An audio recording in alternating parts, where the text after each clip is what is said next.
I didn't write this story on a dock. I didn't even record it on a dock, actually. I'm in my closet right now, but I wanted my reading to have water in the background, and here we are, and this is the story of the second ocean. We found it after the storm. Found that ship which finally confirmed my deepest suspicions and anxiety. The storm itself was terrible enough. Waves slammed the hull and windows and doors of our little fishing trawler as if it were an infant being disciplined, stamped on by its mother. When we went on deck, and we had to, the water came like it was trying to take us. It was all shouting and rain and hell keeping alive and piercing waves with the bow head on so they couldn't roll us over. Jesus shouted several times that he saw another ship in the storm. A second ship beyond our own, but Jesus is a known maniac on good days, and this had been a bad one even before the storm started. So nobody thought anything of this claim until morning. We were awake all night riding that storm. Even our captain had never seen anything like it. Jesus, who was always trying to live up to his namesake, proclaimed it a sign. A bad one for sure. A sign that something awful was happening just around the corner. But, as I told him, oceans don't have corners. After the storm, though we were all shaking and weary, I was secretly elated. There was an almost perverse thrill to it, to see the ocean's honest face. That second face it shows only to those it wants to keep forever. I've always thought the ocean did not have corners, but rather layers. Sunrise was accompanied by cold wind. Hot cocoa went cold fast on deck. The captain was inside, trying to figure where we'd been blown off course to. The rest of the crew were eating inside as well, so me and Jesus saw the second ship first.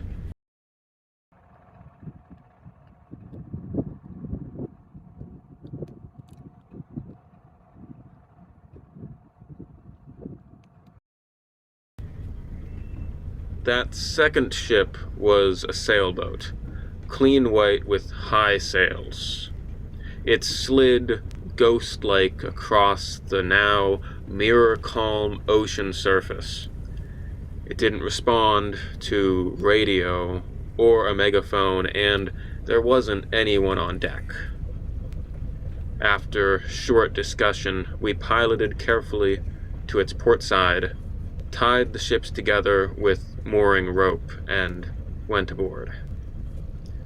Our heavy boots hit the deck, one pair after another. The trawler had been limping from the storm, but this ship bore no outward marks of hardship or abuse. The inner cabin sat undisturbed as well. It was certainly a civilian ship, but there really wasn't anyone on it. After our initial inspection of the ship and a second confirmation that we were the only ones aboard, the captain went off to follow protocol. Then Jesus and the other crew went off to look in the water, as if the family had jumped off and was still swimming around nearby. Then I volunteered for the less savory tasks, digging about through the missing families, and there had been a crib. Possessions. I found a computer and several phones, locked by password, and eventually, in the bedroom, found a small leather-bound book lying on the floor.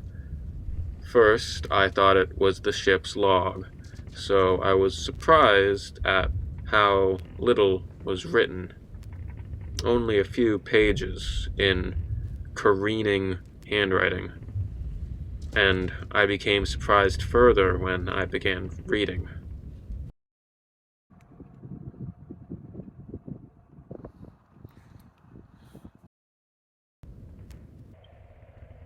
The property of RJV.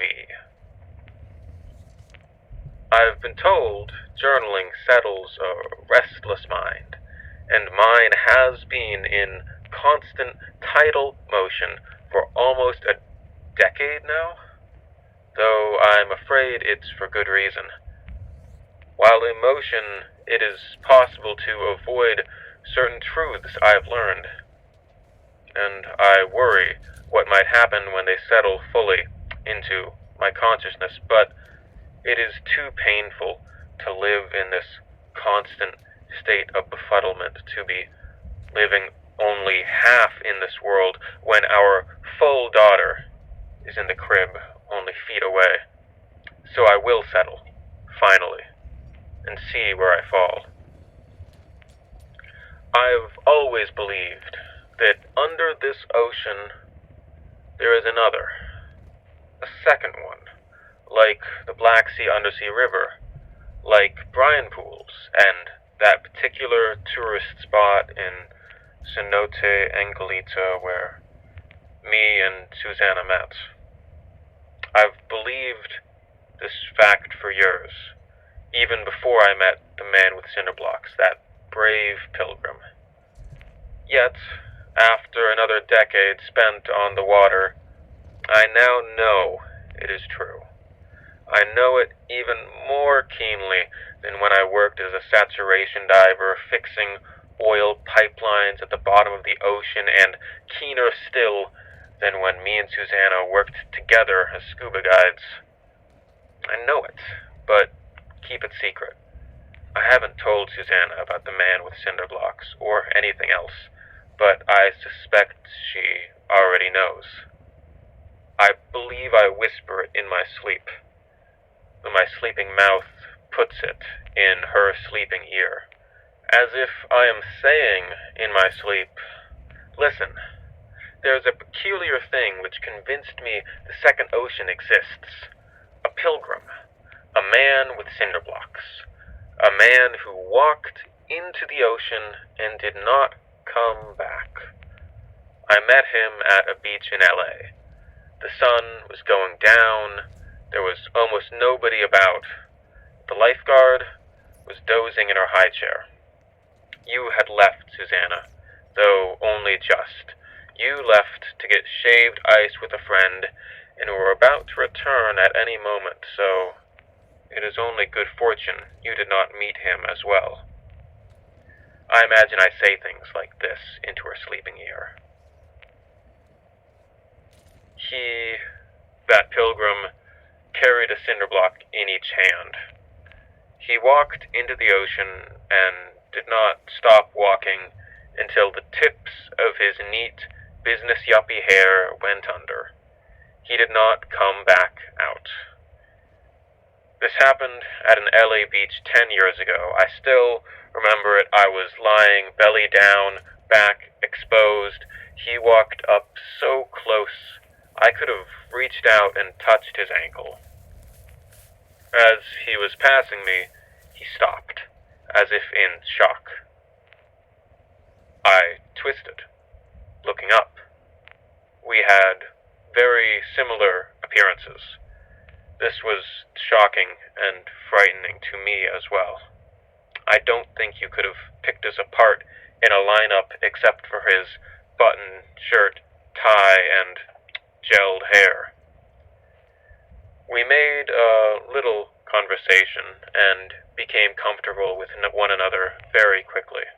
Then I asked him what the cinderblocks were for.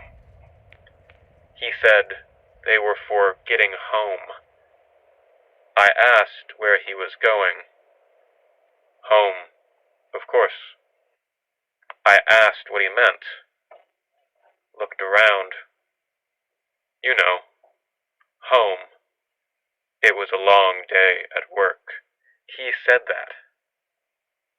Then he left, into the ocean.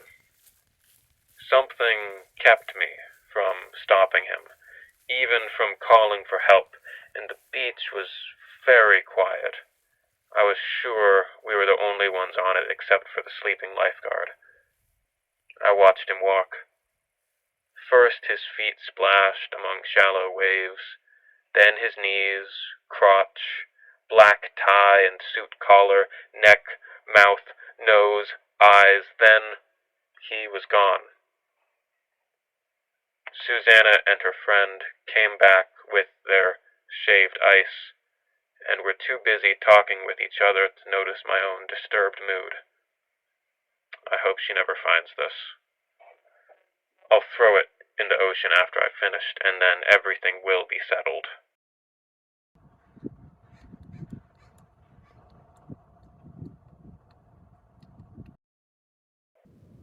Tobias? I came out of my trance. A crewmate had entered the bedroom behind me. "What's that?" he asked, pointing at the journal I was still holding. "Cookbook," I said. Then, "Anyone else found anything?" He shook his head. "Captain figures they were knocked overboard in the storm. Says we're gonna circle the surrounding area in case they're floating around somewhere." Knocked overboard? The ship doesn't look like it was bothered much by the storm. The room around us seemed untouched. Nothing out of place. The other man shrugged. His mouth formed something that was probably supposed to be a grimace, but looked more like a grin. His eyes were wet and flashed. We went back to the trawler and searched until the sun was going down again, and we were all half delirious from exhaustion. Only Jesus did not seem tired and said he'd stay up on watch. The rest of us were grateful to him for it, for a chance to rest, but after everyone else had gone into dejected sleep, I huddled in my bunk and read the rest of RJV's account by a dim flashlight.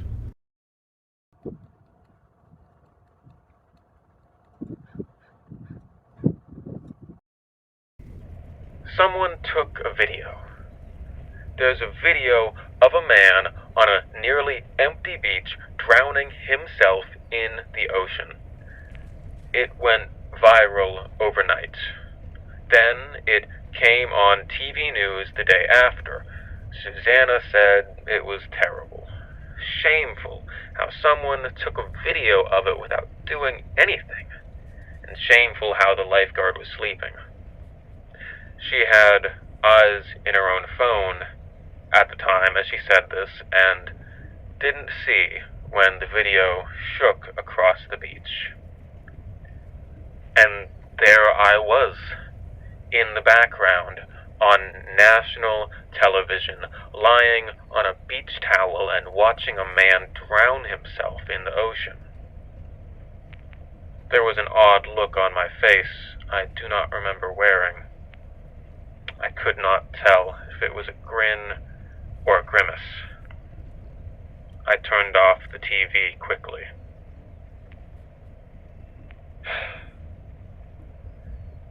His body should have washed ashore, but it didn't. This became the topic of much discussion in the news, but now I know fully the reason why. It's because he made it. He made it to the second ocean and went back in. The man with cinderblocks isn't dead at all. I've seen the second ocean now as well. I had seen it many times before, but had not recognized what it really was. 2 years ago, I saw it free-diving off our boat. It was the day after Susanna told me she was pregnant. I now realize how laughably close the second ocean is to us at all times. A few 100 feet under, and you can find a crack, a fissure, a spliced hole in the water which leads somewhere else. That is what I saw, and what I am sure the pilgrim was seeking. But I did not go back in, though the desire to go was almost overwhelming. It is a desire I had many years prior, but did not recognize.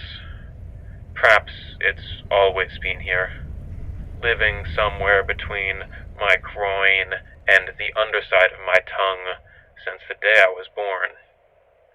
Return to the second ocean. A desire not of adventure, but unbirth. The call of an Oedipal mother. And I wonder how many others also hear this call, but do not recognize its source. Sometimes I can tell. I can see it in eyes, in the wetness of a person's eyes.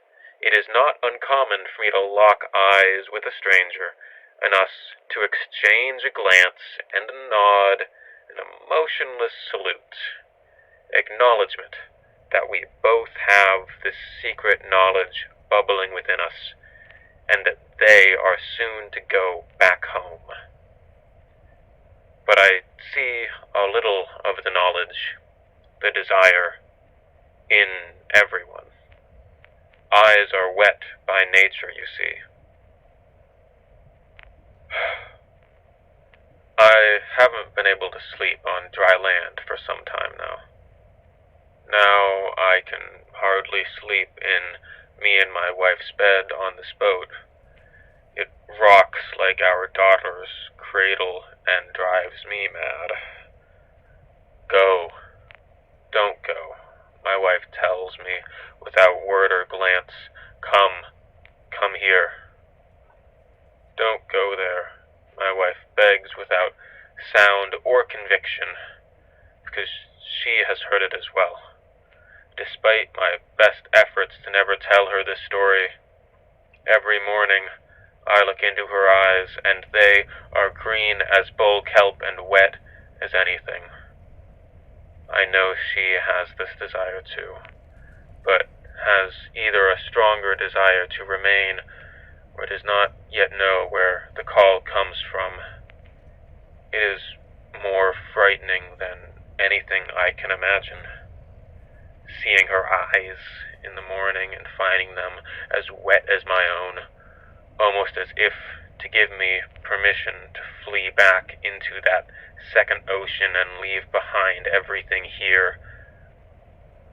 I fear that if I told her my thoughts, she would not be opposed to the idea, that she might even drag me there herself. When I look in her eyes, I know that she too has eyed a lusty cinderblock and wondered what would happen if she picked it up and simply walked home.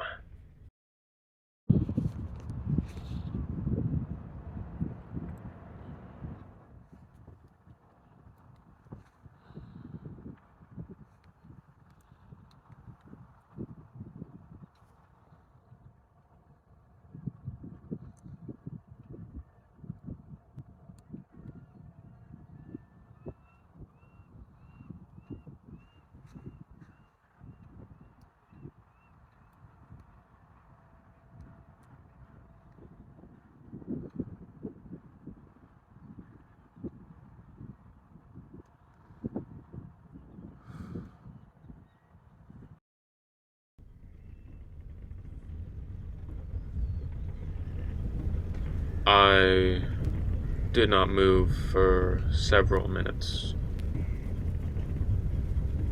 Then Jesus came running below deck and began shouting so loud that everyone woke up angry or panicking. "I saw it," he said, running about like a madman. "I saw it, I saw it, I saw it."